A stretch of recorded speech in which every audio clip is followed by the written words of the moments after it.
And I had one of the best conversations I've ever had with a complete random stranger, and he was 70, 71 years old.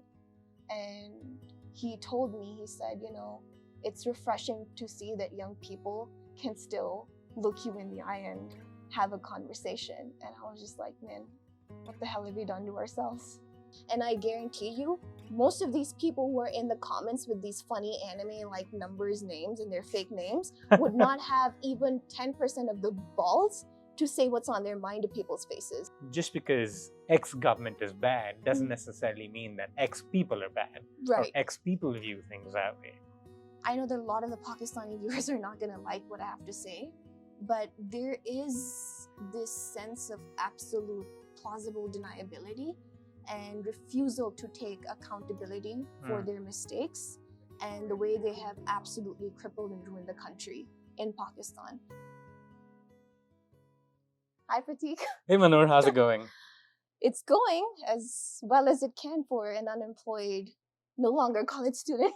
Soon to be employed, though, so Yes. Congratulations to you on that. Yes, thank you. Of course. This is my last weekend of unemployment. Nice, Yes. nice. Looking forward to the new beginning? How do you feel about it? Very excited, especially after being cooped up in my house for 2 months. I am looking forward to getting back into the grind again. It's kind of liberating, not having to worry about tests and classes anymore, but I'm expecting it's going to be a different level of stress and time management, but I'm looking forward to it. Sure. Awesome. Well, before we get started, if you want to let the people know on the internet who you are, what you do, any likes and dislikes in personal life, anything you're wanting to share. Okay. Hi, everyone. My name is Mahnoor Ahsan. I am an alumni of the University of Central Oklahoma. I'm a double major in biomedical sciences and forensic molecular biology. My likes and my dislikes, well, I think we can just unravel that more as we get into the conversation. For one, I don't really like showing myself on the internet, so this is this is going to be very interesting. Okay. That's only strictly in terms of social media, but my likes, I love watching documentaries. I love to learn. I love to read books. Kind of an introvert. Don't go out very much, but I do like occasionally spending time with my friends. Yep. Nice. So those are just very generic, cliche answers. Sure. Hey, we all have our cliche answers, so nothing wrong with that. What brought you to UCO, and what are you going to be working as, for those of them who are curious? So I got here by accident. I was supposed to be in New York. That's where I was admitted to university. I wanted to actually study biotechnology. I wanted to learn how to master like molecular toolkits. I eventually wanted to work in DNA and genetic engineering. So I kind of tailored my degree here at UCO to where I could work at a biotechnology company, which I managed to do. So that's been great. I actually ended up here by complete accident. I wasn't supposed to be here. So when I found out I was going to Oklahoma from New York, I was like, where is this on the map? So I opened up a map of the US because I was like, well, everybody knows California is the West, and then you've got New York and all those fancy places in the East, and then Florida, Texas. And I was like, where's Oklahoma? And I saw it was underneath Kansas. And so the first thing I did when I came here was Google how many tornadoes came here, because that Wizard of Oz knowledge starting regurgitating. I was like, I wonder if there's tornadoes here. So I haven't seen one yet, but knock on wood. I don't know if I want to. I mean, I kind of do, but I don't know if I want to be that close to it. Sure. No, I completely understand that. Yeah. Was that switch like mentally for you from having to initially go to New York to now go to Oklahoma jarring at all, or was it something that you accepted quite easily? It was, and it wasn't, because I did not have an admission letter. So I was a complete walk-in admission at UCO. And that was very stressful because for 10 days in New York, there was this very high possibility that I might have to go back to Pakistan. And that's really not something I wanted, because I wanted to stay here, wanted to study here, wanted to get work experience here. So someone suggested Oklahoma. They knew someone, and I was like, well, I need to take every chance that I can get. So when I came here, it worked out. I met some really good people here, and I'm honestly glad I'm in Oklahoma, because I went back to New York to visit, and I honestly don't think I want to live in New York. Yeah, I feel that way about New York too. I think it probably would be nice to visit New York, but I don't know if I want to live there at Yeah. all. Um, yeah, I just feel like Oklahoma in that sense is. I think it's quite student friendly too, like in terms of Yes. cost of living, in terms of I guess the peace and quiet that you get over here. That Yeah. you probably wouldn't be getting if you're living in New York. So that's definitely something to like about Oklahoma. Um, Talk to me about your interest in like biotechnology and GMOs and things of that nature. So, I actually started developing an interest in GMOs when I first studied genetics in high school. Mm. And I was just very good at it. I like making those Punnett squares. I like how this monk Mendel just managed to figure out how dominant recessive traits work by crossbreeding pea plants, and it was just very fun to do.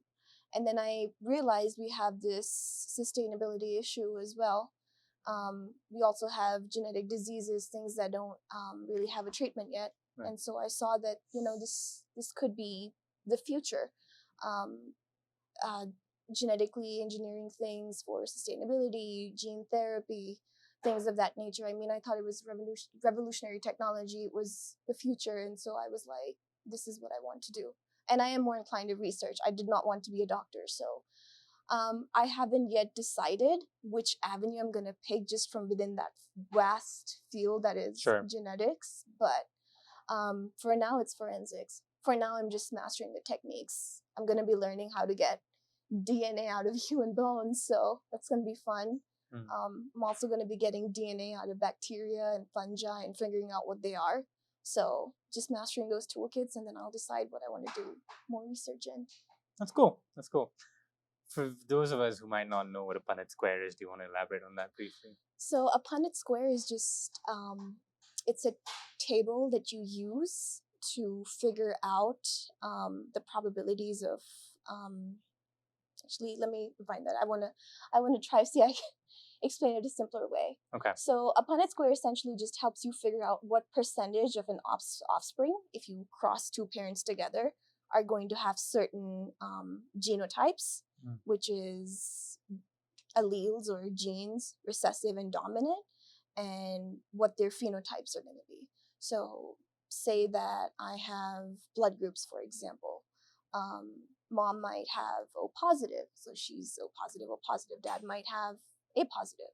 So based on these two traits, you can figure out how their offspring are going to have different blood types and what blood types they can get. That's the simplest way. A Punnett square just helps making it simpler, kind of like an Excel sheet. Sure.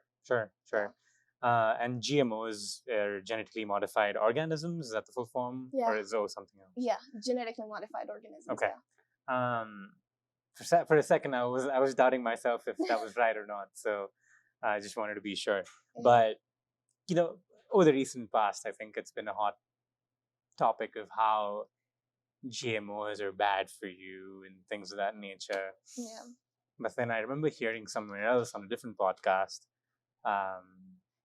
that everything is a GMO if you think about it.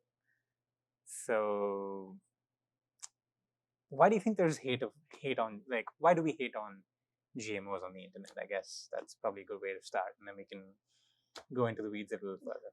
That's actually a very good question, and my belief is that a lot of it has to do with politics. And if there's something that I don't like, it's meshing science and politics together a lot. I think that there's this perception that scientists they aren't always right, because the science is constantly evolving and constantly changing. Like people with cholesterol, for example, doctors said, "Oh, don't eat egg yolks. It's bad for you." And then they were like, "Oh, wait, it's actually a good kind of fat, so it's not that bad for you." And that's just a simple example. But just generally, when things go wrong, and they do go wrong because there's no 100% in science, people tend to politicize it. And I think a lot of it we even saw in the pandemic with people saying, oh, the vaccine's dangerous, oh, the science is not 100% right, or, people taking self-treatments. And I think this concept of GMOs just stemmed from a general distrust towards what scientists are up to. And I understand, because there is this concept and there is this belief of evil pharma. And it can be true. I mean, we all know what happened with the opioid crisis and how pharmaceutical companies had a role to play.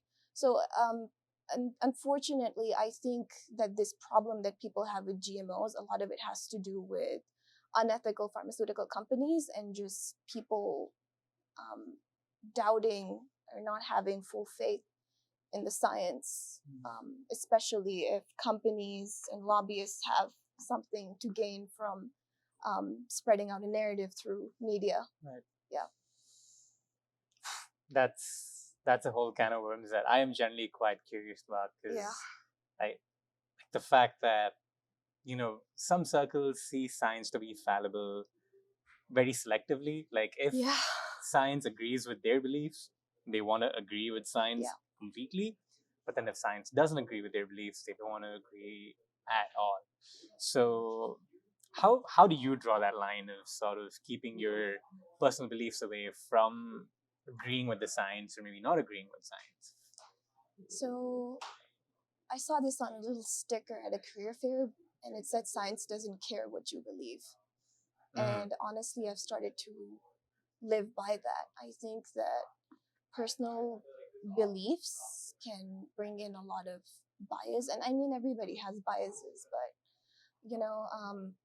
you cannot intermesh something that is opinion with scientifically backed. And I mean, yes, the science can be wrong. It's not that science is always right. Science literally is the art of trial and error, and just trying over and over again until you get it right. But it's based off of peer reviews. It's based off of processes, off of procedures.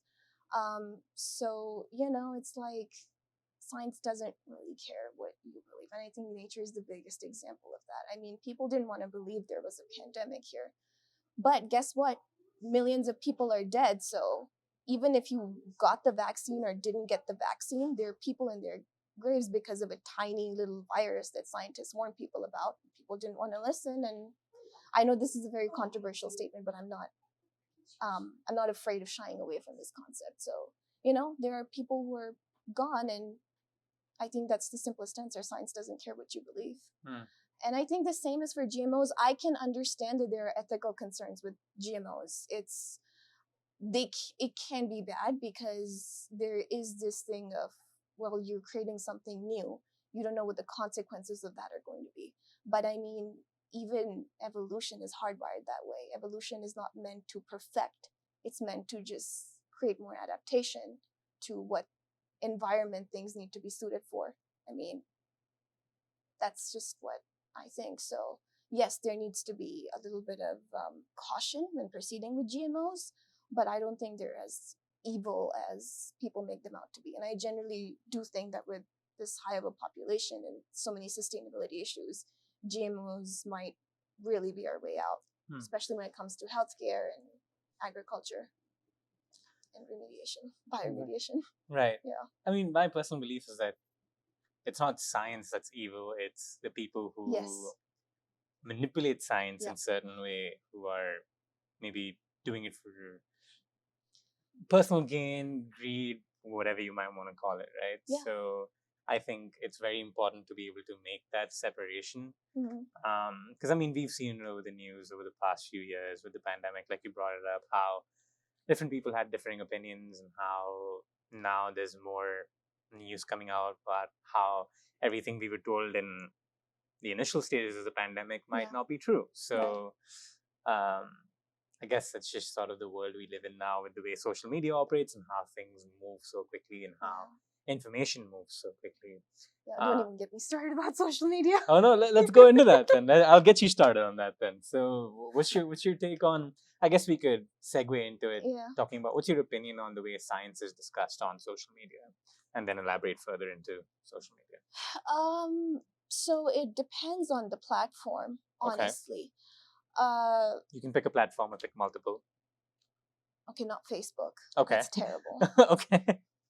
Not Facebook, not Instagram, and certainly not WhatsApp. Like, Okay. you know, you have those, especially if you're South Asian, you have those uncles and Don't those get me. aunties Okay. sending Yeah. you things about science and, you know, things like that. Like, no, just no.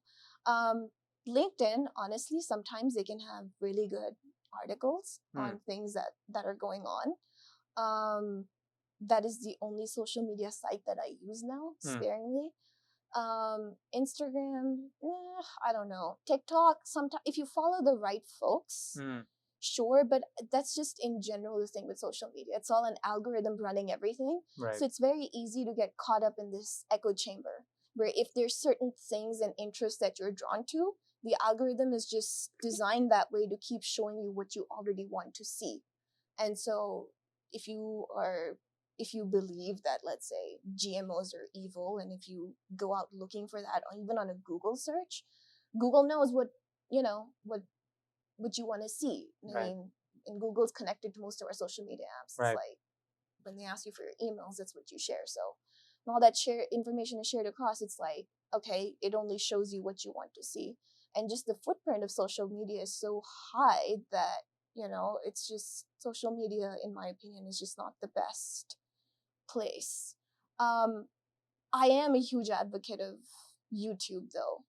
YouTube can be very educational, and it can have some of the It has same its moments. It can have some of the same challenges, but honestly, I think I don't consider it true social media. It's just like using Google, right? I mean, we can't live without Google. So sometimes you find some really good sources there. Sometimes you'll run into people debunking things. There's a lot of good content out there. And it's the same for social media. It's just I feel like social media apps are just not designed to show you that content as easily as maybe a YouTube search is, because you're actively searching for something. Right, and I think YouTube is like the second largest or it's the second most used search engine after Google. Yeah. Because of the amount of stuff people look for on YouTube. Yeah. Tutorials, opinions, reviews, you name it, it's on YouTube for the most part. So yeah, you can learn skills off of it. YouTube just has a lot more productivity and use out of it. Sure. I mean, people are making money off of YouTube. You know, it's helping a lot of people. You can learn a new skill, do something, get informational content. So, but still, I mean, I know that with the shorts now, because all the social media apps are like going off each other. There's these YouTube shorts that look very reminiscent of like Instagram. I'm like, well, this could be a similar effect because it keeps showing you what you want to see. But honestly, I don't think it's as bad. But everything else, just no. TikTok, no. I did use TikTok, but only for like informational content. But then I stopped for safety reasons. Yeah. Well, yeah. What's your opinion on like short content and stuff, like going directly into social media stuff now? Content that's like you curated for just 30 seconds or 60 seconds. What's your take on that generally? I'll be honest, I am drawn to those short bursts of videos because it's like, you know, we have busy lives and sometimes you just want things quick, easy. Like say recipes, for example. Like if I YouTube something and it's like a 20-minute video of someone explaining to me and introducing themselves, and like, I just got home tired. I just want the recipe. Just show me how to cook. So I will be more inclined to watch those little shorts with those cut throughs with the recipes that'll just give me what it is in 60 seconds and pause as I cook. So I totally understand if I want short condensed content, yes, I will be more inclined to videos. But at the same time, I also think there's a pitfall of where it's created this thing of short attention spans, and you know, psychologically just people are just like, well, I'm not even going to watch it if it's past this, or people get bored, or I mean, even if you're not hooked on social media and all that stuff, I mean, by 30 to 40 minutes, the attention span just goes down anyway. So there's that. So I see the value in these short little bursts of videos, but I also see the pitfalls. And one of the things is that these short ones are made to be so addictive Mm-hmm. and clickbaity, especially for platforms like TikTok, that those 30 seconds can turn into 3 to 4 hours real quick. And that's definitely a downside.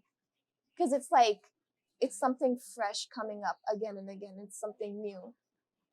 So it's like, you know. Yeah, it's like with the short form content, it's just like a constant hit of dopamine Yeah. that your brain really Yeah. likes and you get addicted to, Yeah. and then yeah, 5 hours down the drain, Yeah. just like that, Yeah. gone. I mean, luckily, I've been able to catch myself in moments where I feel like I'm losing myself when I watch these Yeah. reels or TikToks or shorts or whatever you want to call them, wherever Yeah. you live. Because I know, like, at least for some of us who are probably watching in India, TikTok is not a thing, or well, Yeah. it's banned. I I shouldn't be heard. saying that it's not a thing, I but heard. reels or shorts or whatever it is, like, I had a phase where I was completely against it. But I can see how it's useful, like you said, Mm-hmm. and like I think there's good and bad with everything, I Yeah. suppose. So there's definitely some good in reels as well, or like short form content of this nature. Yeah. But I guess it just comes down to the person and how they're able to sort of adjust how they use these Yeah. things, setting timers or things of that nature if they don't want to get drawn into it completely Yeah. or lose their attention span.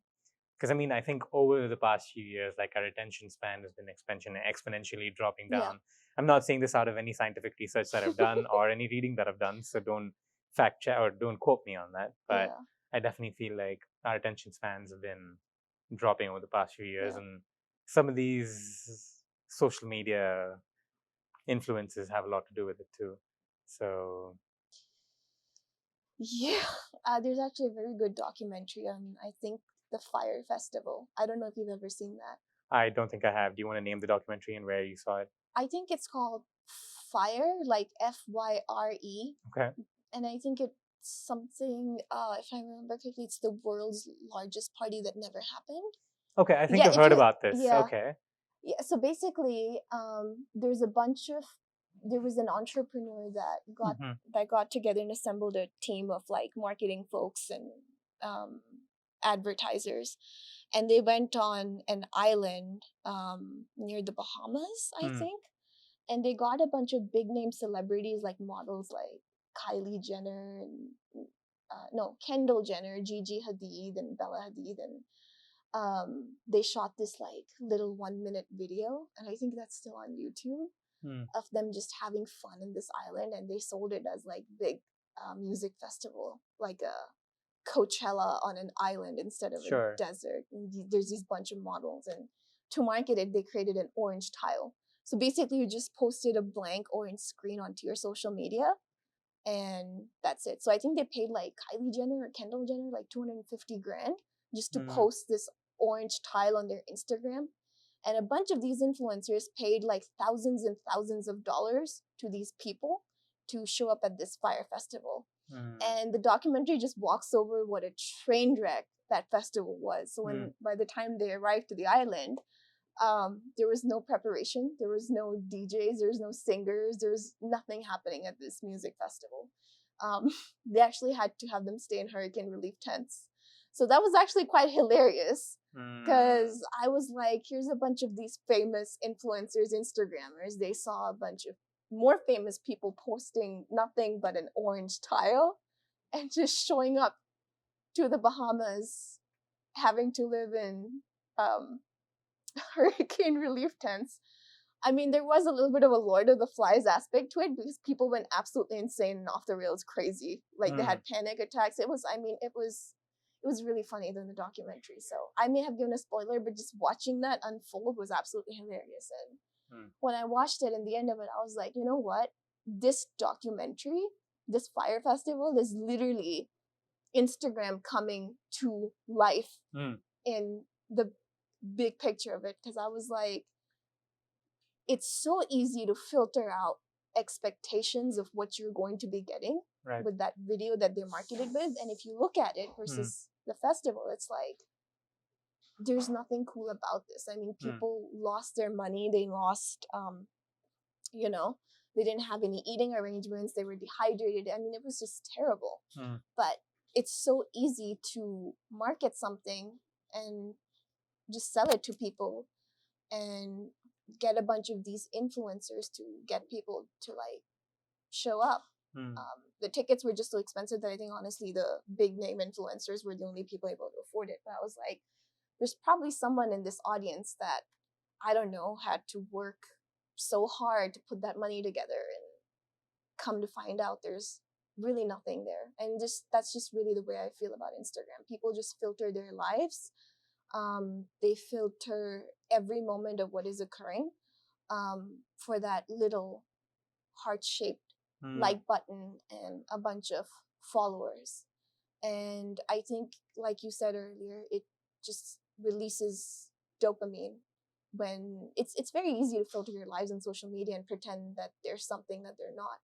So to me, it was just fun. It was just pure entertainment, amusement. But looking back, reflecting on that documentary, I was like, this is literally what social media has done to the world. Yeah. People don't live authentic lives on social media. I don't think. And there's also like everything is a trend. Like there's now influencers that are like, oh, we want to showcase how authentic our lives are, and even that's become a huge market for people who are aware. And then I think that these people just sell these fake authentic lives. Right, like no makeup looks, right? Like it's like, okay, but you're using a filter and we don't really know. I mean, you can literally make it look like you're not wearing any makeup. I mean, there's plenty of makeup artists that can do that. So it's like, why are you constantly looking for likes? One thing that really bothered me was when I would go out to restaurants, people taking pictures of their food. Honestly, that irritated me so much because, like, when you're sitting in a restaurant and you're hungry and your mouth is just salivating, and then the food's finally here, and then you wait for everybody to get their food, and I pick up my fork and I'm about to dig in. The number of times people have stopped me just to take a picture of that food, my God, I cannot tell you. I used to get so annoyed. I was like, oh my God, just please let me eat my food. Right. And I don't know why people post it online, because in my mind I was like, you know what? I could skip going to a fancy restaurant altogether, find a picture on Google of something fancy and a little clip of a nice restaurant or a coffee shop, or just walk into a coffee shop, record something on a story, take a picture of something, post it, and people will think I'm having it to eat. Like, there's plenty of food and pastries out there. I mean, you eat it and then you take it's out of your system. Why are you filling up your cloud with this? Why are you posting it? I mean, I just never understood. So it was like, and the worst part is I got into it because everybody was like, well, why aren't you doing this? Why aren't you doing this? Like, why aren't you on Instagram? Why aren't you on Snapchat? And I was like, I just don't see the point. And it was the same with like Snapchat streaks. People were like, oh, do you want to start a streak? I was like, okay, cool. What do you get at the end of the streak? They're like, nothing.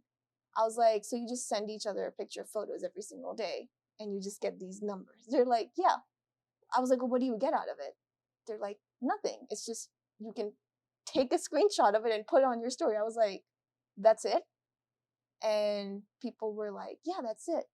And so I started a streak, and I had this friend that I hadn't spoken to over the phone.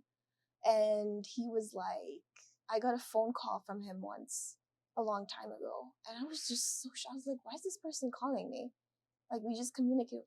He was like, oh, our streak is about to end. Could you please, like, keep the streak alive? And then it died 3 days. I was like, I'm never doing Snapchat streaks with anyone again. Because it's just that psychological thing of, oh, I'm keeping these streaks, and it's like, oh, look, we've been going for like playing ball, right? Keep throwing the ball and it doesn't fall. So it just turns it into a number and people just post it. I just think it's just addictive in nature, even though it's not really giving you anything. Like, I've seen people write emails to Snapchat because they didn't have access to an internet connection, just to keep their streaks alive. And I just never understood. I was like, why? What is the point of this? So, nevertheless, there were parts of social media that I certainly got addicted to. I mean, I was on social media until December of last year, and then I just stopped. And honestly, I see it as sort of getting a cleanse or a detox or sort of period of sobriety, of rehabness almost, being off of social media. So when people ask me how long it's been, I just say I'm 10 months clean. Like people would be beating themselves off of drugs. I can't deal with social media anymore. How does it feel to be? Someone asked me the same question. They're like, oh, what's life like after you quit social media? I was like, you know what? It's actually a lot more liberating. I can have better conversations with people. Right. I can look people in the eye when I talk. I have more time for myself. I can just play some music and color to help with my stress or my anxiety. I can look up recipes. I watch a lot of documentaries. I can learn more. I hang out at places where I can figure out how to travel, how to go places. I still watch influencers. Like there's one person who travels a lot on his bike. So things of that nature, content that I like consuming, of things that I find inspirational, inspiring, very informational, I will still consume. But just social media, no. And like I said, I only use YouTube for that. So yeah, life's been honestly a lot better since I quit social media. Like when I'm out places, when I'm having fun, sure, I'll take pictures and it'll give me memories, and I know the iPhone does it for you and my cloud will be there. And I can just go back and look at those pictures and be like, man, we had so much fun when we went to this place, that place, instead of posting it on social media for likes. Like when I take a picture of something that I find memorable and I want to share it with people, I can pull out my phone in person and show people that picture, give them context and tell them what was going on. Right. You know, you can just have a fun conversation and share this little memory that you have, versus if I post it on Instagram, it's just double tap swipe. Sometimes I sit down at airports and flights and people are just, hooked in on their phones. And I see them and it's most frequently Snapchat or Instagram that they're on. And it's just scrolling, double tap, scrolling, double tap, scrolling, double tap. And I was like, you know what? This heart actually is not really worth anything. It's just a bunch of generic comments and this double tap. I would much rather have my memories and my sentiments and my pictures and my nostalgia, share it with a close set of people that I enjoy talking to, that I enjoy conversing with, that I enjoy sharing my life with. And, just talk about these stories that I've had traveling and going places instead of a little tap on Instagram. I will say that was, I think, the hardest part of leaving social media. When I'm out, when I'm traveling and I'm seeing all these cool new things, you still feel that urge to post a story, but it's what comes after that's really disastrous, because you're like, I wonder who looked at my story. I wonder if this person that I haven't talked to in 3 years has looked at my story, or I wonder if that person who's still somehow on my social media, but we had a falling out as friends, is still watching this. Or, I know some people have exes on their social media that they check to see if they've seen their stories, or they go down that rabbit hole of, oh, who's their mutual friend? What have they posted? Dissecting things, breaking things down, trying to find tangents and figure out what's going on in the real lives of people by gauging it off of social media. It's just, that part is terrible, and I've tried to put a stop to it as much as I possibly can. So right, that's been fun. No, it's definitely something that I can see as being quite rewarding, because like you said, like people are seeking validation of social media, many different things off of social media, I guess. Like acceptance and validation is sort of like at the root of it. At least that's just my personal opinion, but I feel like those are two of the few things that deep down inside, that's what people are seeking. Are you the person that believes that none of this was a problem before, or are you the person that believes that this is a problem that probably existed with people before in their circles, and this is just, it's more magnified now in some sense? I think on some level, personal insecurities and this need for validation has always existed, even from an evolutionary standpoint.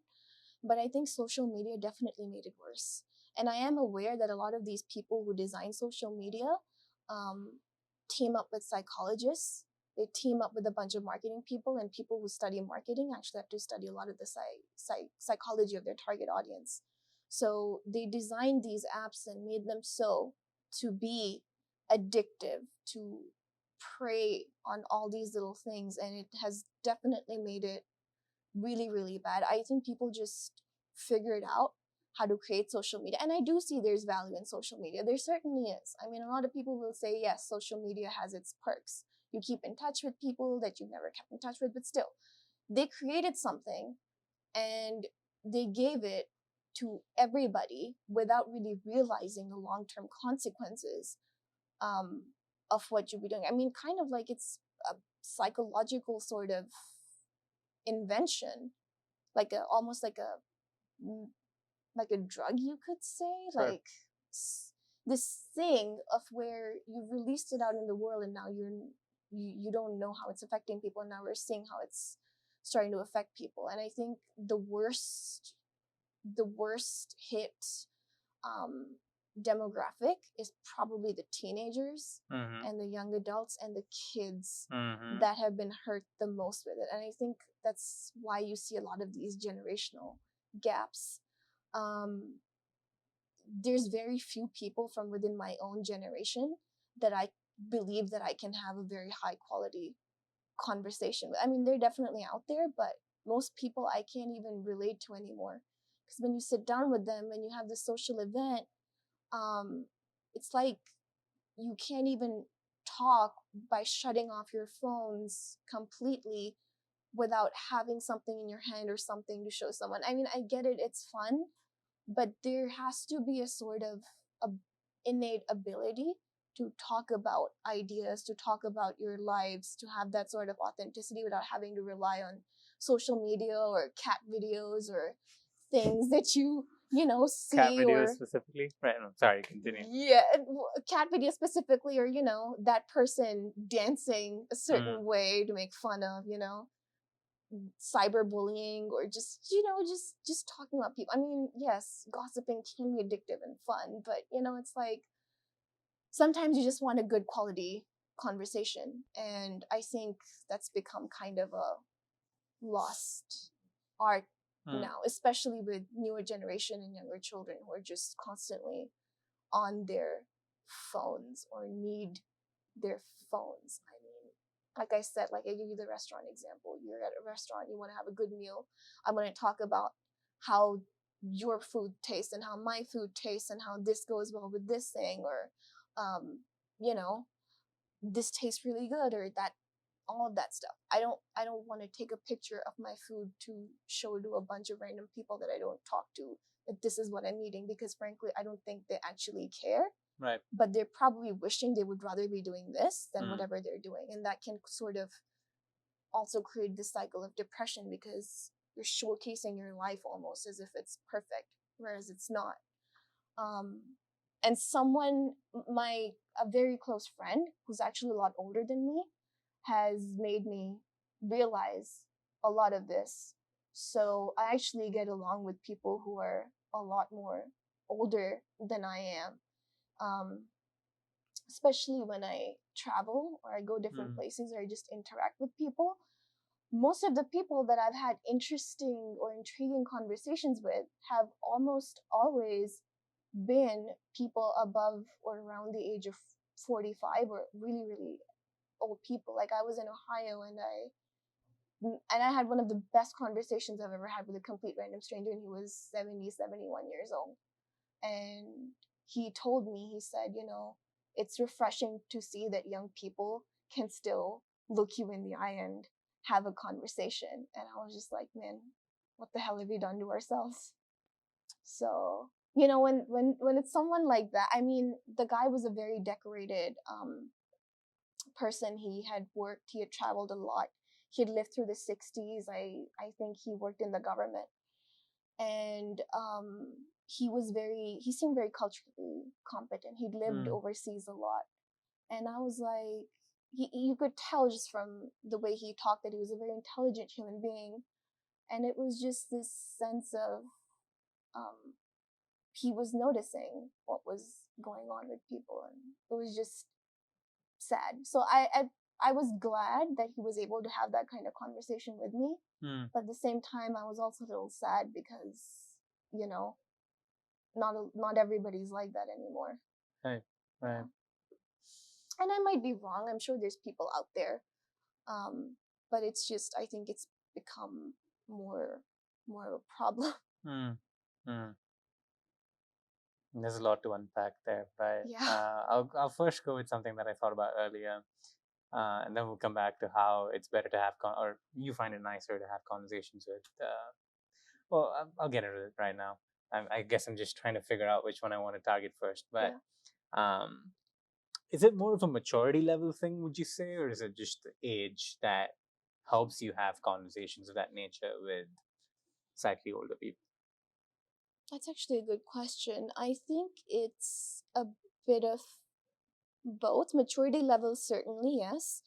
I mean, there's obviously going to be people who are more mature, and you will find immature people, and you will always find them in the older demographic as well. Right. I have met them, I have seen them, and it's not that older generations didn't have their own set of problems, because you can still see the problems with people from the people who were born in 1940s, 50s, the boomer generation. They've caught their own set of issues. So yes, maturity is a big part of it. Absolutely, but I do also believe that social media and just everybody around you can sort of hamper that. I don't know. I mean, my generation, people my age, we're still in our 20s. We're still in our late teenage years. So as they get older, as they get more responsibilities, by the time they're in their 30s, 40s, it might change as they get more and more mature. But I do believe that social media might cause a sort of a hurdle or hindrance to your normal, feeling of maturity. Like that normal progression of maturity, or as you get older, I definitely feel like that's become more of a hurdle and a challenge for people within and around my age group and our generation. So yes and no. Right. Yeah. So you're basically suggesting that social media sort of stunts one's ability to mature at the time that people in the past would mature. Yeah, I think so. Because there's this feeling of, mainstream or trends, like say there's a trend, right? Everybody wants to get on the bandwagon. Everybody wants to get on the bandwagon. You're good. And it's like there's very few people who are like, why? And I'm sure they're in the thousands, millions demographic. But if I were to say out of 10, there might be 3 out of 10 that are going to be like, why? I mean, why do I have to do this? Like, why? Right. Most people are going to be like, oh my God, that's so cool. Or there's this dance video that goes viral now. Everybody wants to do that. So it's like people kind of lose their originality, and when they have spare time, it's like you're all just doing what everybody else is doing. There's so many challenges, I forget. The Tide Pod one was the worst. Oh my God. The cinnamon challenge, the Tide Pod challenge, the ice bucket challenge. Actually, ice bucket was the one that I did do, because I was like 14, 15 at the time. Gotcha. Yeah. Gotcha. There was something also, I don't know if it was a challenge, but mannequin challenge. Yeah. I know there's another one when people would jump out of the car to a Drake song. Oh my God, yeah, I remember that. Do you love me? Or whatever, whatever that song was. Yeah, I remember that. I forget what the name of that challenge was, but was it the Kiki challenge? Kiki challenge, I think. Some dumb shit like that. But yeah, by the way, you can curse if you want. I should have mentioned that earlier. Okay. Yeah, okay, good. I was trying to hold yourself back. No, you're more than welcome to say shit, fuck, whatever you want. Okay. It's all good. But yeah, like some of these challenges I don't understand. I think the funny thing is it's not just people of our age group that are doing these things. It's people of our parents' generation as well that sort of jump onto some of these trends, and you're like, some of it is cringe, some of it is funny, some of it is just like, you should know better. Yeah. But I guess that's what social media does to people, right? It's interesting that way to see how it doesn't matter what your age might be. Like social media sort of has this impact on everybody to like get you to do things that you probably otherwise wouldn't have done. You know, I hang out on YouTube pretty much on some level every day, and that's my sort of like winding down social media, Sure. if you want to call it that, usage. And I kept seeing these like random videos pop up of women walking up to guys and asking them to rate them. Did you ever come across those? I've seen some of those. Yeah, I've seen some of them on Reddit too. Yeah, I've seen some of those pop up on my feed as well. Yeah. Yeah, and I would just always scroll. I stopped to watch one, and I was like, this is absolutely terrible. And then I was like, well, you know what? This is how social media was created. I mean, Facebook was like the pioneer, right? I mean, I know there was MySpace and Tumblr, Orkut, and all that kind of stuff. Yeah. But then Facebook really changed the game, and I was like, you know, Facebook started off as a platform for rating women on a scale of 1 to 10 before it became into this social site. Right. And somehow we've circled back to this aspect of rating people on the internet. Like, why? Right. Why do you want to do that? It's just, why? It's unnecessary. Right. Yeah. Right. Is it just history repeating itself, do you think? Yeah, I think so.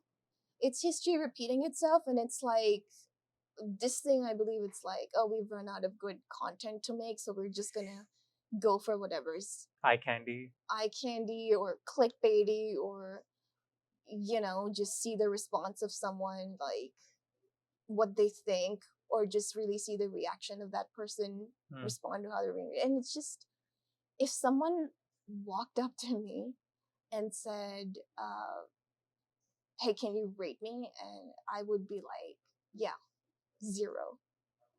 Just watching their face implode and just seeing that on the internet would be absolutely hilarious for people watching. But to me, it'd be like, the reason I would do that, it's not because it would just be because I don't want to answer the question. Right. I would just give out and dole out the 0 because I don't want to be put in that awkward situation. Sure. And I don't want that getting plastered over the internet. I don't want to get a response out of people. I don't want people dissecting my facial expressions in the comment section of a video and turning me into a meme. Oh, jeez. Oh, that happens. Oh, you gotta love that. Yeah. Yeah. I'm being sarcastic about that statement. But anyway, sorry, continue. Yeah, have you ever wondered what it'd be like to turn into a meme? No. I mean, it'd be funny for a moment. Yeah. I'm sure. I'd probably try to see the lighter side of it. Prateek a few years back would probably not like it at all. I'd probably lose my mind. But now I think I've reached a point in my own mental state to where I'm like, all right, I can laugh at that and just move on. Find it's a meme, makes people laugh. Well, I guess they're laughing, right? So great, it's fine. I'd turn it into T-shirts and make a lot of money. Yeah, well, great. That's another way to look at it too. Yeah. Profit off the idiots on the internet. Absolutely. Yeah. Hey. That's what a lot of people are doing on the internet anyway, right? So, won't be the first one and definitely won't be the last. So, yeah, I see what you mean there. But yeah, I've seen some of those videos where, and I've also seen compilations of videos where people are responding kind of like what you said, where they give them very low scores and they sort of like spit facts at them, being like, yeah, you're this, you're that, the way you did this, the way you did that, all right, so this is your score, kind of thing. So I've seen both versions of it too pop up on the internet. So I don't know if I'd say that the one that I just said is refreshing necessarily, or what you suggested is refreshing, because that shouldn't be happening on the internet in the first place. So yeah, but and again, I think it's sort of. Oh, go ahead. You know what the thing is? It's, if I just get preachy on them, the internet doesn't seem to like it. Have you noticed the internet never really likes the preachy people or the Debbie Downers, or some people can get preachy on the internet. It's always the people who poke fun and troll and make jabs and do something funny that seems to get the attention of people. It's always the people who are sort of disrespectful on the internet that seem to go the most viral. Like that girl, you remember Cash Me If You Yeah. Cash Me Cash Me Outside. How Outside? about that? Yeah. Yeah, that girl is a millionaire by now. Yeah. And I was like, people out there in the world are working so hard. Right. And this young lady is a millionaire just because she was disrespectful on a talk show, because that's what the internet loved. These people gave her so much attention, so much clout, so many views, that this person has now become this global sensation. And Right. it's like, you people are now advocating for mental health and cyberbullying on the internet. Like, come on, bullshit. Right. Everybody uses the internet as a scapegoat to voice their opinions and type things in the comment. And I guarantee you, most of these people who are in the comments with these funny anime like numbers, names, and their fake names would not have even 10% of the balls to say what's on their mind to people's faces. Oh, yeah.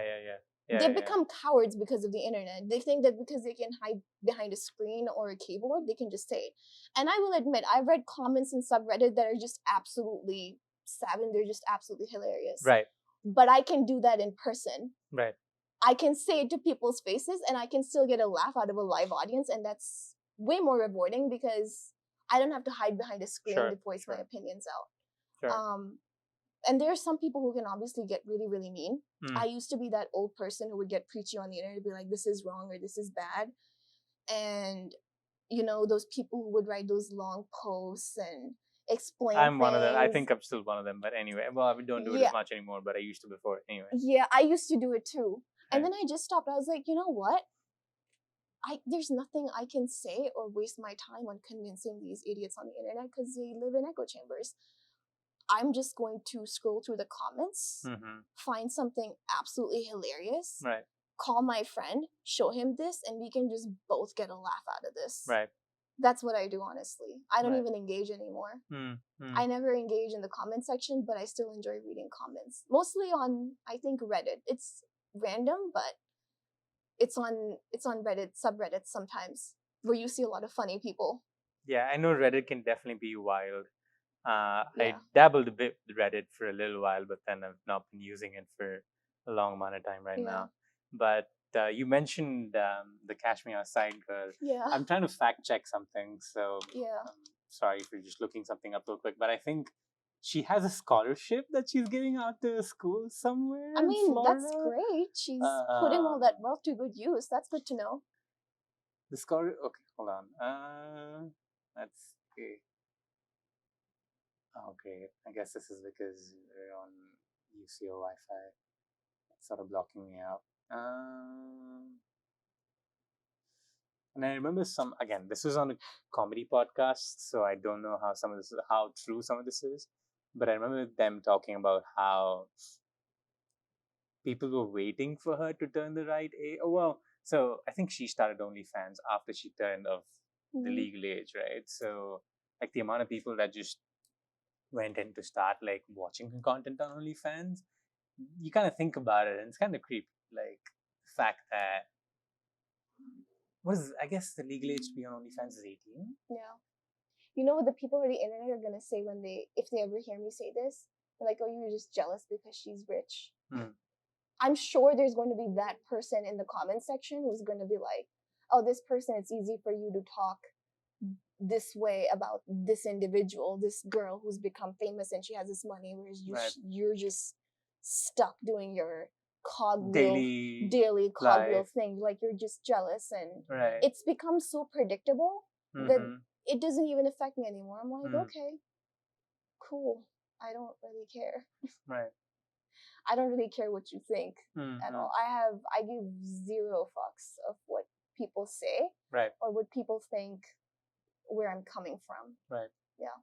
I like the transparency, the authenticity that I bring with my opinions. And I think it's made me a little bit more open to, you know, different perspectives.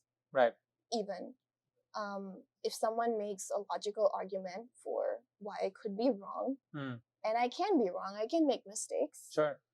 I tend to not take it so personally anymore. You know, if there is a genuine criticism for what people have to say, I will take it and be like, you know what, I can improve upon this. And then there's always people like that, and I know when to hold my ground and be like, okay, this is what you believe. I'm not going to argue you because I don't need to argue you. Yeah. That's just what you believe.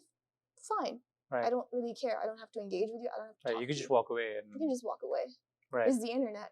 Right. Very true.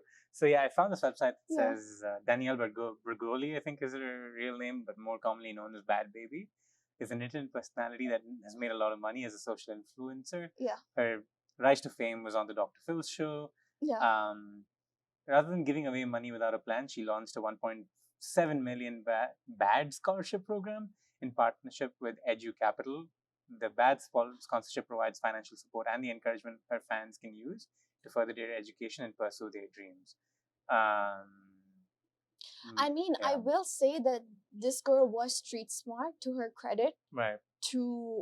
Because you get rich, you get the fame, and then it's just a matter of how long it is before you're going to become irrelevant or you're not going to be as talked about on the internet. So I think she probably used her assets and whatever resources she acquired from her fame and kind of increased her net worth by making good investments or good plans on how to manage your money. OnlyFans. Sorry, I'm not trying to be an asshole, but right. I mean, it's stupid, but on her part, it's also kind of smart because she did play the stupid folks on the internet. Exactly. That's exactly what she did. To her credit, she played the stupidity, and she profited off of the stupidity. Yeah, if you think about it, she won. Right. No, yeah, totally. Yeah, but the people who are actually that I'm trying to get at are the people who made it so that she was able to do this. Right. Like how much credit can you give these people in terms of how smart they are? Right. And I feel like I guarantee there's a little chunk of this OnlyFans population that's posting quotes about how important mental health is and how respect is on the internet. Because when I was hanging out on Instagram, I guarantee you 80% of my follower list would post those cheesy, like philosophical, wise words, kind of patience and all those woke quotes on the internet. And the woke culture that's become a thing. Right. Like, you think about people in the 60s. You think about people who were marching for the civil rights movements. You think about the women back at the start of, I think, the 19th century when they protested for better rights, better wages, voting rights. You think about all these people, and then you think about the generation now. Everybody's woke. Everybody wants to protest something. Everybody wants to be enlightened and want to fight for a cause. But no one's actually really fighting for any nobody's fighting for any cause. I mean, people are fighting for dissecting people on the internet, breaking down their words, breaking down pronouns. Right. I mean, fine, someone wants to be called, their pronouns, but sometimes people have to realize that they're not naturally accustomed to this. They will try their best to use the appropriate pronouns. But these people, some of them on the internet will just make an absolute big deal out of you're not woke. You're just an idiot.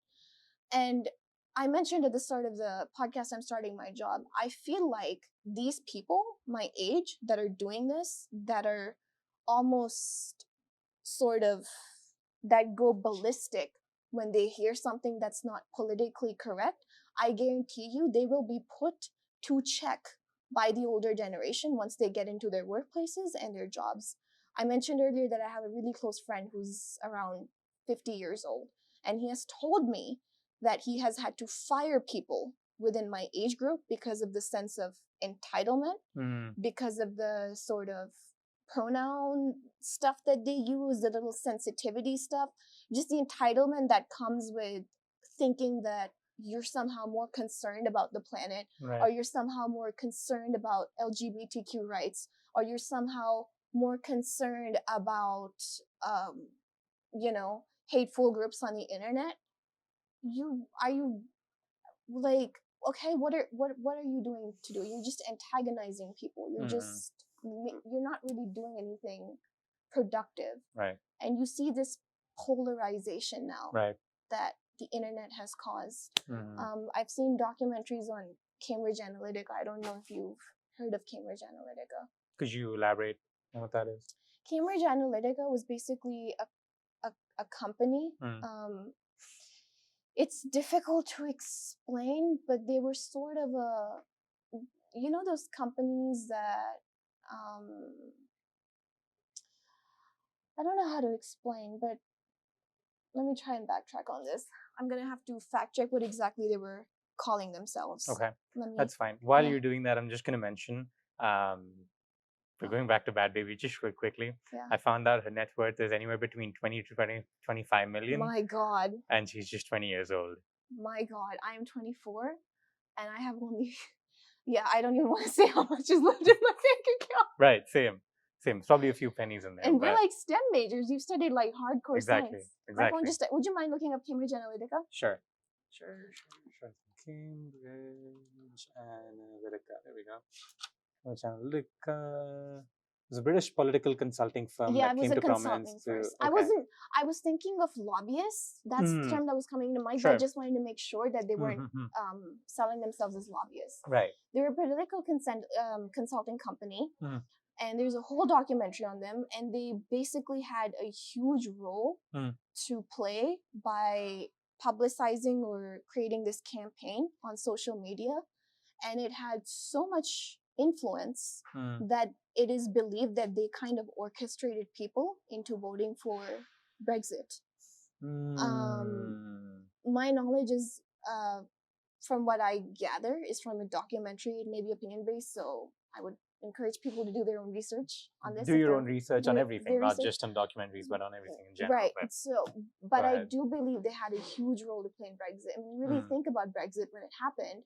It was like, why would the UK do this? Why would you vote yourself out of the union? Everybody was, there was jokes going on the internet. There was this thing of like, oh my God, kids now will have to answer an essay question in the future as to why Brexit occurred and nobody's going to have an answer to it. Right. Well, I think this could be the answer. Facebook was an echo chamber. Right. They created an echo chamber. They sold people things as to sort of mold it in a way that Brexit is good for the country. These people didn't actually check to see if it's actually good or not. They just saw what people were doing on Facebook, and they just had so much influence. They just gained so much influence over influencing an entire country's economic, political structure. And it's also believed that Cambridge Analytica has changed governments, changed voting patterns, an entire states.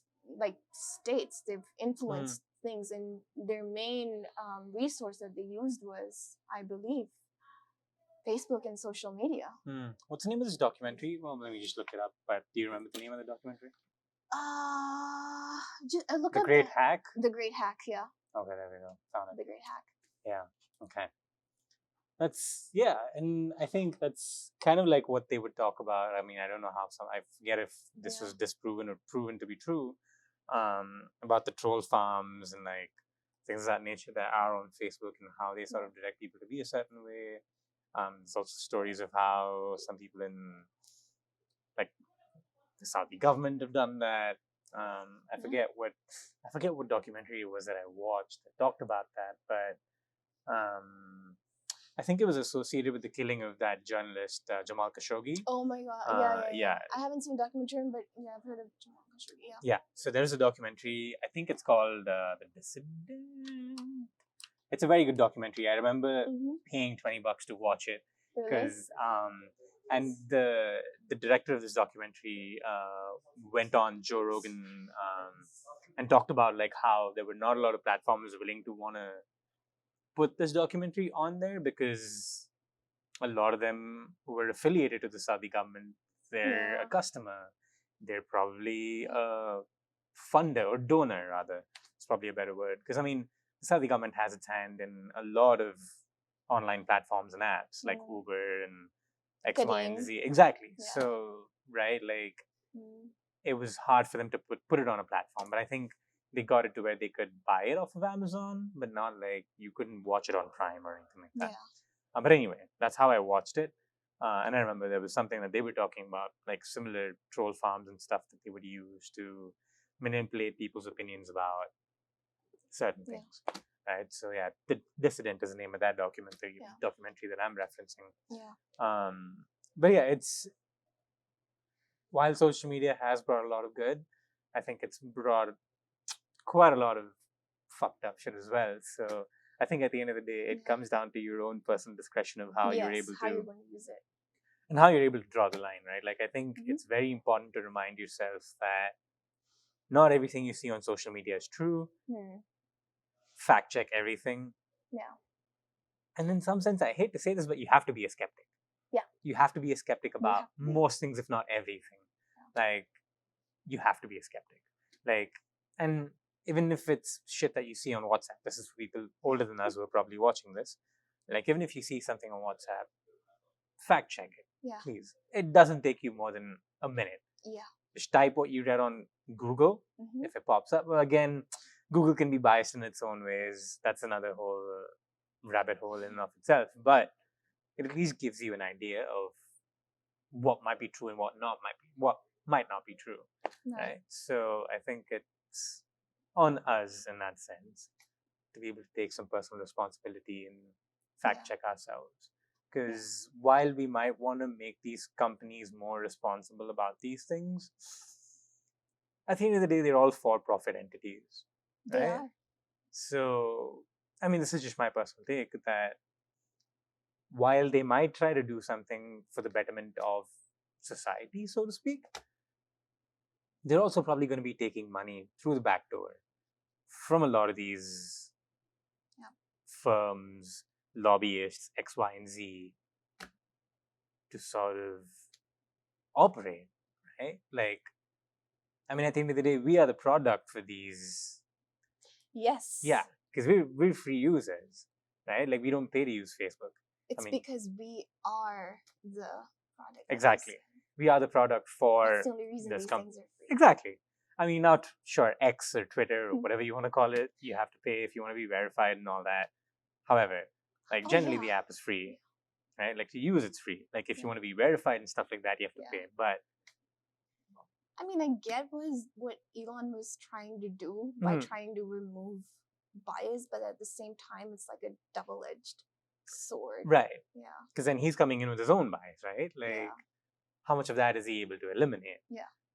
That's a question worth asking, right? Yeah.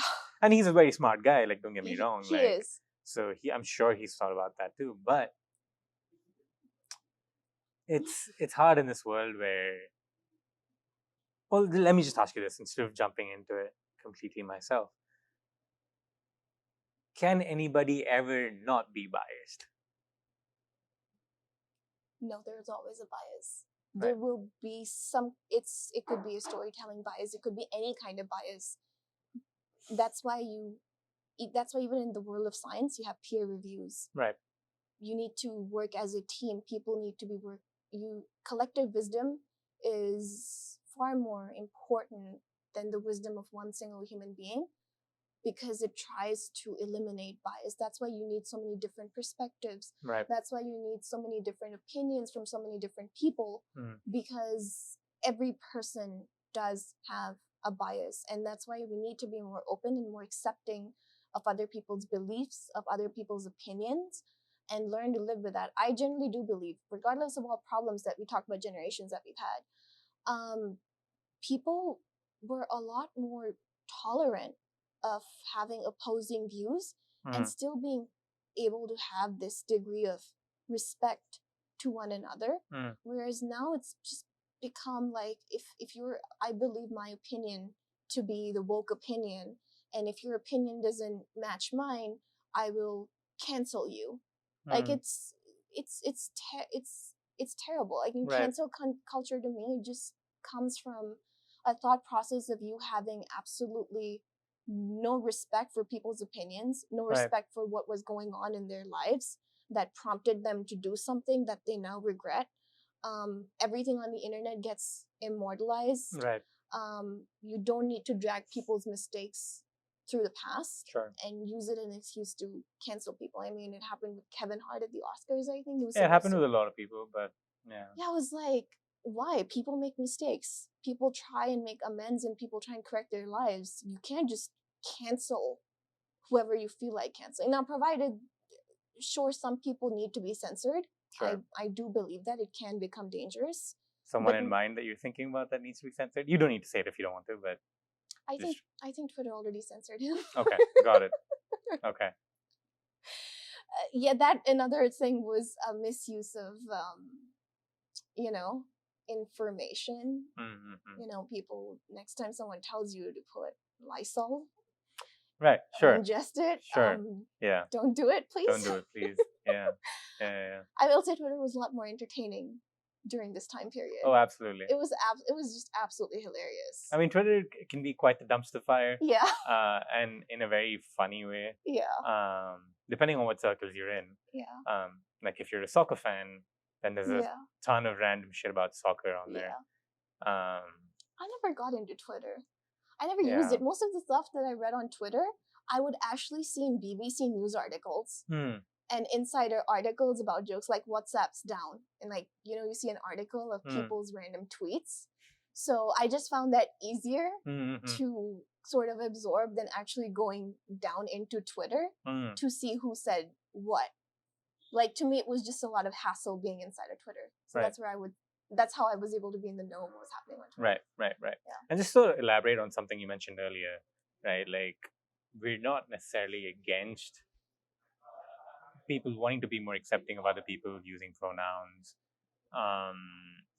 worrying about climate, all that kind of stuff. Yeah. I think it becomes problematic when you want people to accept you, but you also have to give people the ability to take that time to change. Exactly. That is also being accepting on your part, right? Because I'm used to saying certain things because of 25 years of conditioning, right? Yeah. Like, if you expect me to change within a drop of a hat, I'm sorry, it's probably not going to happen. Right. But that does not mean that I'm not trying. Right. Like, if you see someone who's genuinely not trying and who's trying to be an asshole, then all right, I get it. Right. Fine. That's different. You will recognize that. You will see their tones. You will see how they're behaving, how they're reacting. Right. So, I feel like people should be able to make those separations a little more, and be a little more accepting of the fact that these things are going to take time. Yeah. It's not something that's going to happen within the next day or two. Yeah. It's probably something that's going to take months, years for people to understand and for people to get around. Yeah. But in no way does that mean that people are entirely against what you stand for. Yeah. It's just that you also need to give people some time to be able to warm up to those ideas. Because I think right now we live in a world where we don't give each other that time. You either go my way or you go on the highway, kind of thing. And that's sad. Like, you might be right. We're not saying that you're wrong. Well, sometimes some people can be wrong. Let's say that out there as well, because that's also quite possible. However, just because someone disagrees initially doesn't necessarily mean that you can't win them over, right? You just have to make good arguments. You just have to probably make them understand why what you're saying actually makes sense. Yeah. If you can do those things, I think people can come around. Yeah. But going back to what you said earlier, right? Like, we've lost the ability to have conversations, and that just makes this much harder because we can't sit down and talk about these problems. Right. It's because we have this sort of comfort zone of being shown the influencers, being shown the people, having a form of communication that only brings us together to what we already believe. Right. Yeah. Yeah. And that's just the algorithm, man. That's what I think. Yeah. No, totally. The algorithm definitely has a role to play in all of that, for sure. They have a lot to profit from it, so why wouldn't they do it, right? But switching gears a little, let's get into some India-Pakistan chatter. Why not, right? Yes. Fun. Like you mentioned earlier, you're from Pakistan. You sort of hinted at it. I don't know if you clearly stated it or not. Yes, I did. Yeah, and I can't remember. I'm sorry. But for those of you who don't know, I'm from India. We don't hate each other, though. No. Do people from India and Pakistan hate each other? Well, depends on who's watching the news too much. Very valid point. Yeah. Very valid point. Depends on who's that crazy cricket fanatic who wants to smash his TV. Right. Yeah. Right. Right. Depends on the military, depends on people who've lost lives, and depends on the governments, and depends on who has money to gain from all this. Right. And my personal belief in all this has been this, right? Like when it comes to geopolitics and the things that people do, like political leaders do around the world, be it China, be it the US, be it Russia, be it Ukraine, wherever it may be, we need to be able to separate the people from the government. Yes. Right? Like, sure, while the people might vote those people into power, and you might hold them responsible for making that decision, to some extent, not everybody voted for that person to be there, right? Right. So you sort of have to be able to make that separation of, okay, just because X government is bad doesn't necessarily mean that X people are bad, or X people view things that way. In this case, just because the Pakistani government may feel a certain way about the Indian government or Indians doesn't necessarily mean that Pakistanis hate Indians. Well, sure, maybe there's some Pakistanis that do hate Indians because, like you said, the news, social media, echo chambers, X, Y, and Z. But that doesn't necessarily mean that every Pakistani hates every Indian that lives and breathes. Do you think it's a problem of generations?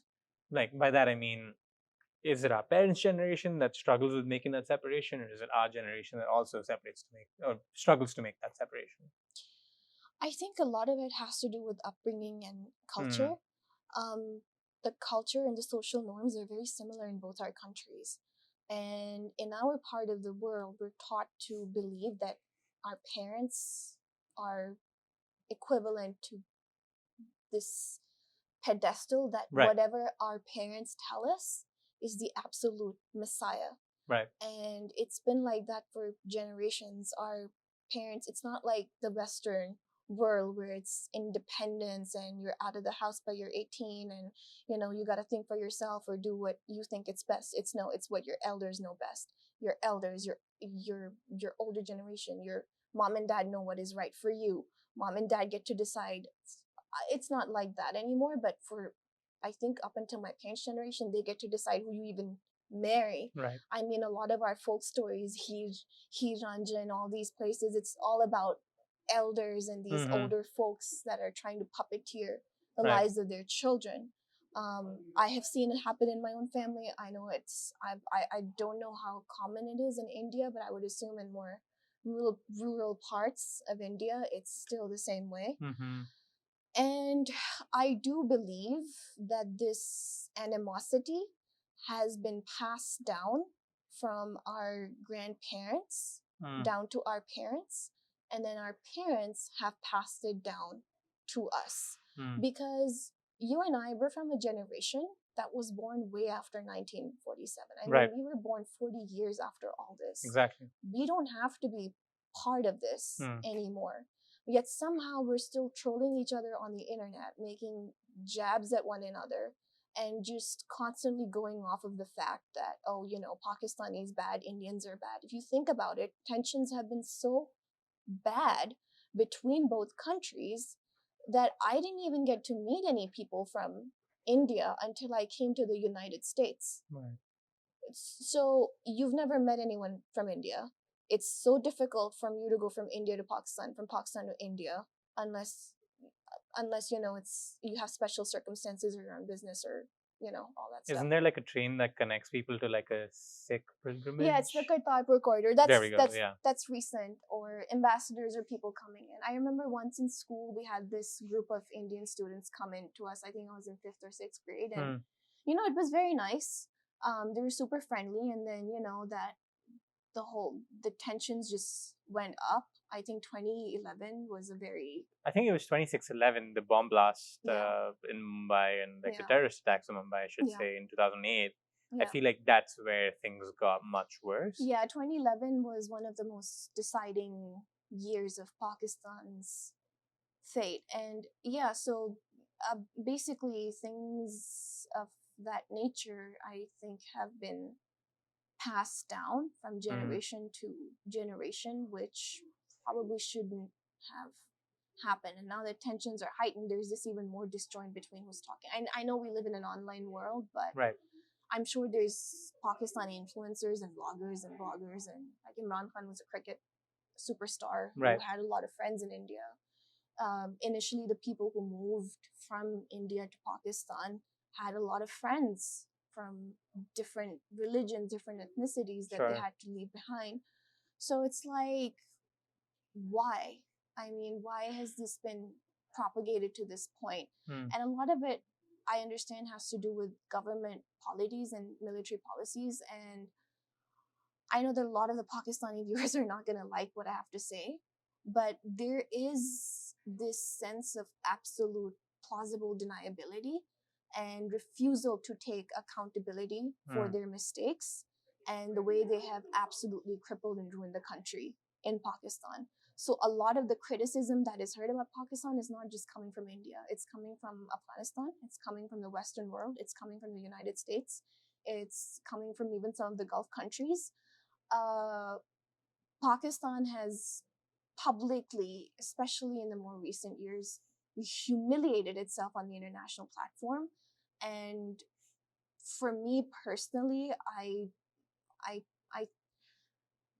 yeah, if there's someone watching out there, this could probably be dangerous, but I'm in the United States. Heck, I don't fucking care. It's the military. The military is an absolute nuisance. When I studied Indo-Pak history, something just seemed absolutely off. And if you look at it in terms of, there's corruption on both sides. The culture is similar on both sides, but the reason why India has progressed to the level that it has, it's because there's a democracy. People are able to vote people in power. Sure, there may be elections rigging, but still, it's a democracy. Right. The Indian military has absolutely no say in government affairs. Right. Whereas our country is absolutely authoritarian. If you've ever read George Orwell's novel 1984, I read it a few months ago, and it was just haunting because that book is a cautionary tale of what happens in authoritarian countries where there's censorship, where there's an absolute violation of human rights, no sense of a true democracy, authoritarian dictatorship regimes, and that's unfortunately exactly what Pakistan is. It's just not the same as, say, countries like North Korea, because the military has figured out that it's not going to gain any points with the Western countries by inciting or establishing martial laws or staging coups every 10 years, as has been our country's history. And so they basically figured out a way in the last 10, 15 years after Musharraf to rule the country to a shadow puppet government. The only government that comes into power in Pakistan is the one that suits the interests of the military. And the reason why people were so content and so happy with the military is because there were periods and there were ages in Pakistan's history when it prospered a lot. And that was mainly because of how much money was being pumped in from the United States, especially when there was the conflict in Afghanistan. And the Pakistani military, they double. I mean, it's like it is. They double cross. They like to play double games, and then I'm sure everyone in the whole world knows what happened in 2011 when there was a certain very wanted individual found. I call it absolute. In my opinion, I think it's absolute BS that no one. Actually, maybe I should shy away from that one. Okay, that's fine. That's fine. Maybe I should shy away from this particular instance. So, but I do think that the military has played a negative role a lot from a geopolitical standpoint. Sure. Based on the war in Afghanistan, based on everything, there was no economic growth in the country because there was a lot of nepotism, a lot of corruption. And people were just sold this, again, it's false advertising. And I think that's the theme of our conversation. It's the media, publicity, false advertising of these heroes who gave their lives in the wars, none of which we ever really won. 1971 was a complete loss, and I read the history. What the West Pakistan side of the country did to the people in Bangladesh was absolutely abhorrent, and it was terrible. And it was, if you look at it, there's just no two ways about it. It was absolutely terrible. And you have these people in Pakistan, because I've lived there, with this idea that these military people, they are heroes, and there's not a single word that can be said against them. And people are afraid to speak up against the Pakistani military.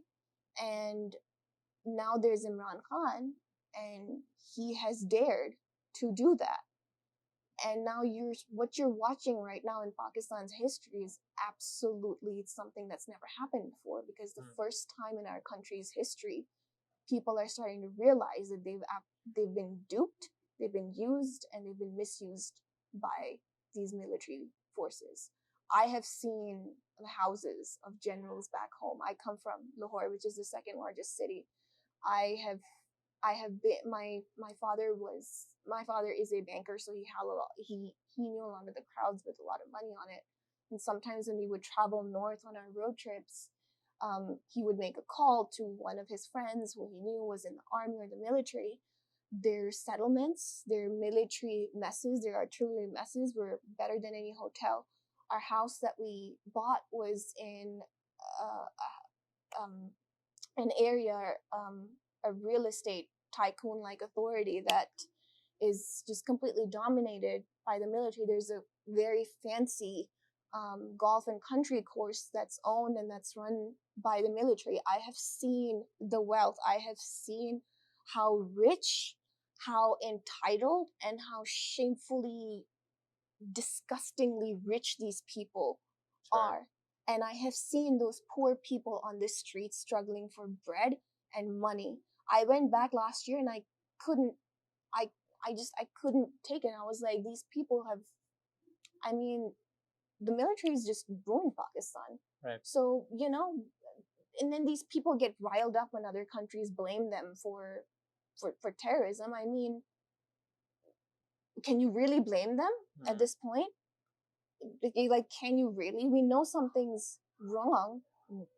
So, there's still no accountability for that. The moment someone in India comes after this particular geopolitical aspect of this, people get riled up and get insane.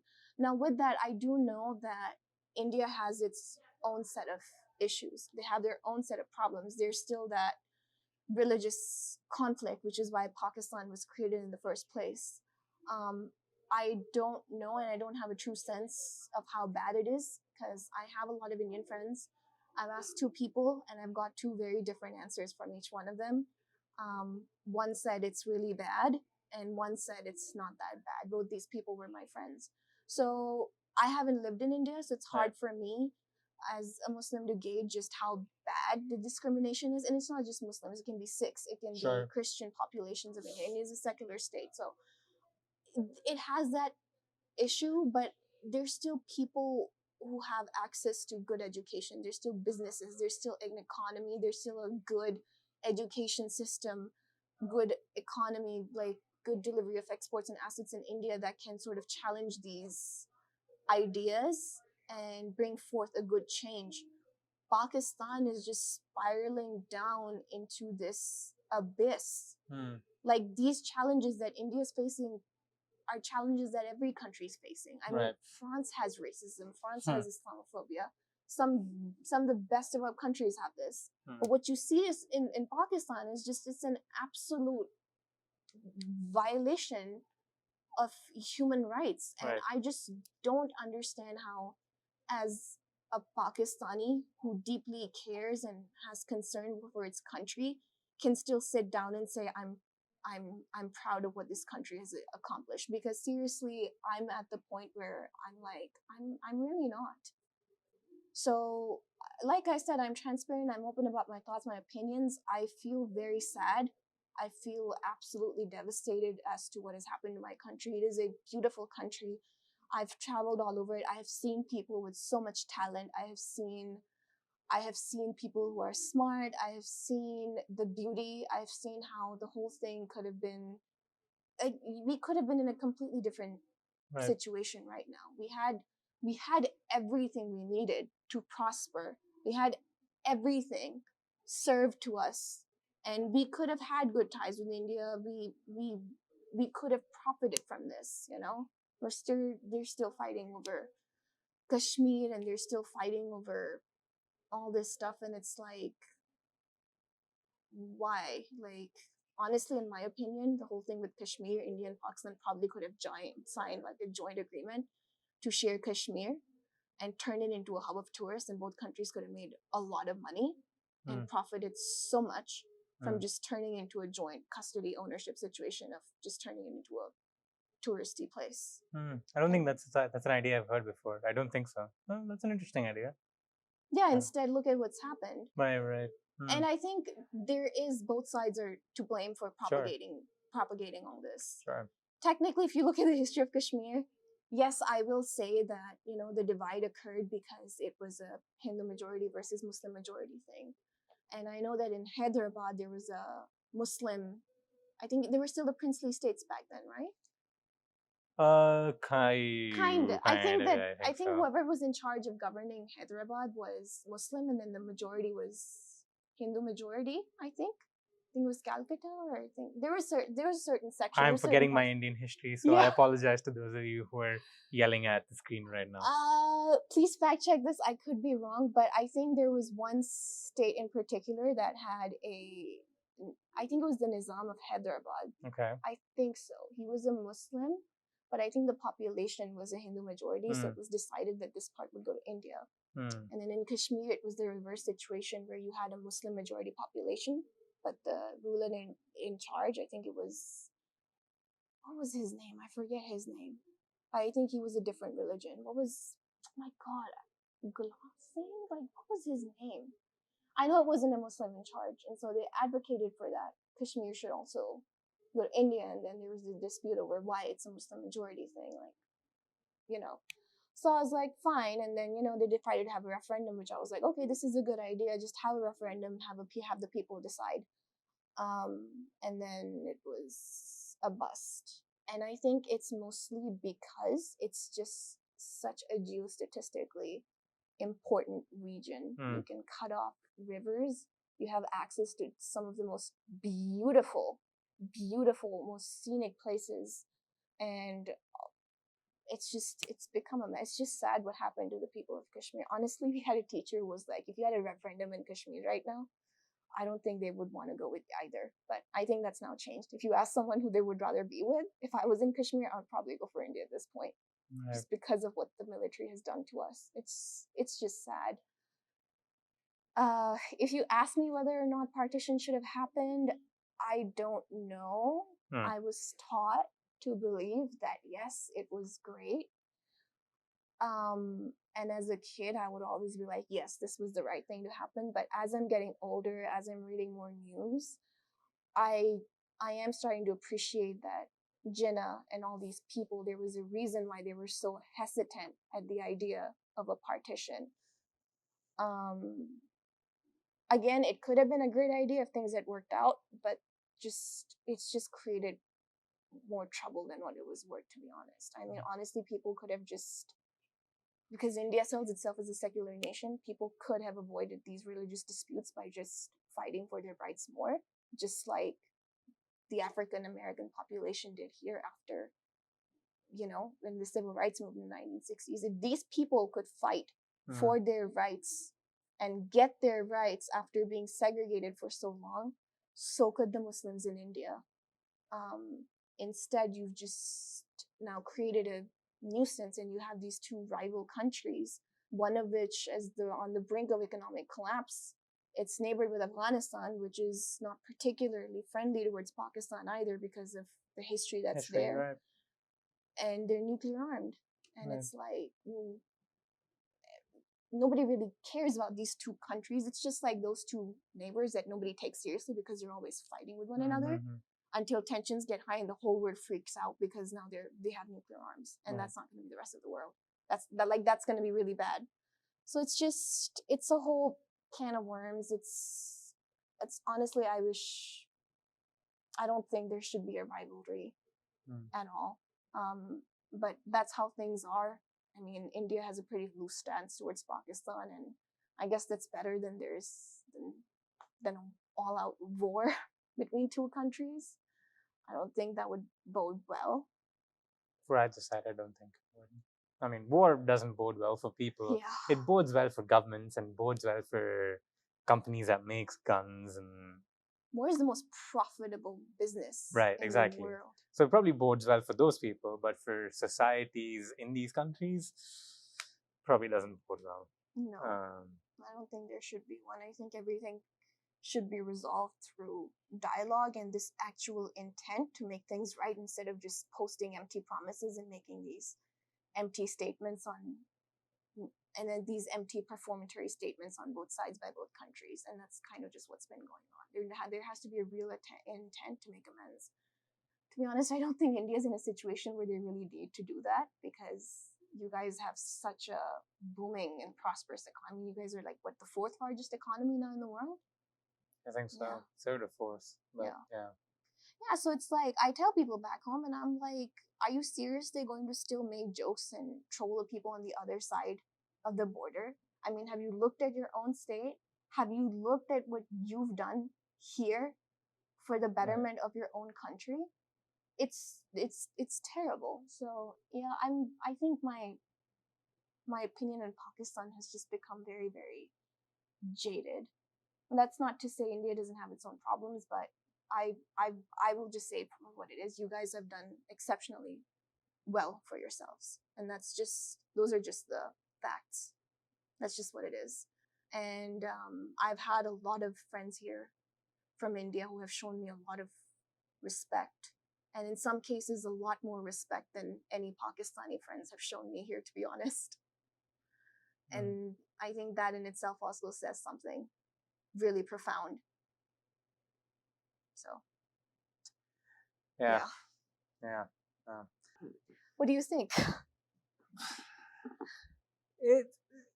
It's quite complex, right? Like, it's very complex.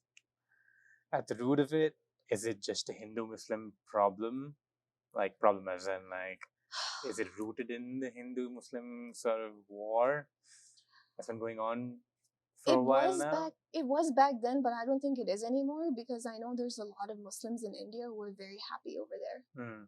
Like, my great-grandmother, she actually divorced her husband because he wanted to stay on the Indian side. She was from Aligarh. So my grandmother and my great-grandmother were from Aligarh. They were born there. And my great-grandmother, she split and she moved to this side of the border. My grandmother stayed in India for a while. And then they all eventually moved to Lahore, and she remarried. My grandfather was, I was told that he's from Jaipur. I think when he took the trains, he got separated from his family. And he never saw his family for God knows how many years until they found him again. Like, some people just took him in. So I think back then, sure, because a lot of them saw the sort of tensions. And honestly, I think those were also kind of the British's divide and conquer policy. I mean, divide and rule, it's foolproof. It's always effective. It's always effective for the third person. Yeah, the British did a very good job of creating that rift, but I don't think that's the way anymore, because from my story standpoint, my great-grandfather is an example too. He did not want to leave. He did not think it was a good idea to leave. He stayed behind, as I'm sure countless others did. There was an author, Manto, I think. He didn't want to leave, but then he was forced to leave, and he died in poverty on the Pakistani side because his content was considered too graphic. Lots of people didn't actually want to leave. Then there are people who stayed behind. So there's a lot of Muslims in India right now, and I'm sure they're doing fine. Right. So I don't think this is a Muslim Hindu thing at this particular point. It may have been back then, but I don't know if that's the case anymore. To end, then I guess go ahead. Yeah, there's a lot of progressive folks in India who are not going to be okay with this level of religious animosity in the modern world. To a little bit of credit that I can give to the woke culture. Sure. To probably end on a slightly more hopeful note, would you say there is hope for Pakistan as a country, or for the people of Pakistan generally? There is, if these people have the bravery and the courage, which I hope that they find, to start a sort of, there has to be a revolution. There has to be a sort of civil, it's kind of like what happened here in the US, right? There was the British and the people who were here, the immigrants, they left in search of better lives, right? Right. Pursuit of life, liberty, happiness, the American dream, as we're all here. And, they were not okay with what the British were doing at the time. So what did they do? They went against the strongest empire that dominated the world at that time. They picked up their pitchforks and their guns, and they took it back and declared themselves independent. And I think that's what the people in Pakistan need to do right now against their own military. Because it's not really the British doing this to them, it's their own people. Right. And that leads me to think whether that's worse in some way. It's your own kin that's doing this to you, what the British did to, to India, to other countries, other colonies that they sort of were in charge of, or that they were running. We've definitely retained a lot of our Britishness, a lot of that colonial mindset. Yeah. You guys didn't, and I think that's what made India succeed in the long run. So if we can overcome that, if we can fight that off, we can find the bravery and courage to go against the most powerful intelligence agency, one of the nuclear armed militaries of the world. If the people can do that, the ISI, for those of you who don't know, but the ISI, sure, it's possible. You have to have hope. I would really want things in my country to get better, but I'm a scientist. I want to be part of a field that does research. Right. If people don't have basic rights and means in the country, research is something so far-fetched that I was never going to have a future there. So I left, and I mean, that's fine. I mean, I'm not going to try and justify it, but I wanted to leave, period. I wanted to leave, so I left. Right. Yeah. Well, on that note, we're going to call it a day. Yeah. Thank you so much for no talking about a lot of this stuff. I know it's quite heavy in some sense, but I think it's good to have these perspectives out there because it gives people those differing opinions, if they're differing to them, for us to be able to reflect on things, right? And to sort of think about how... It's just a sense of just have some accountability, just at least own up to it, Right. Like, don't be that person who's still saying, oh, Pakistan's in our country is amazing. And it's like, come on, man. Like, at least own up to what is happening in your own country. At least accept it, at least acknowledge it.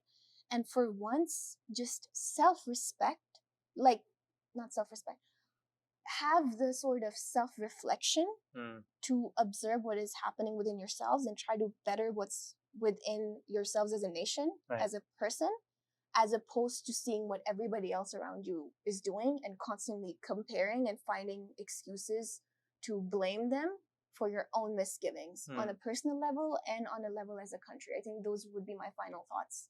From a personal and from a nation perspective, just please have this courage to be introspective and just self-reflect a little bit and just own up to things when something's wrong, instead of finding excuses or finding people and third parties to blame for your own failures. Cool. Yeah. Well, on that note, thank you so much. No problem. And for those of you watching, thank you so much for watching or listening. We'll see you guys next week. Yeah.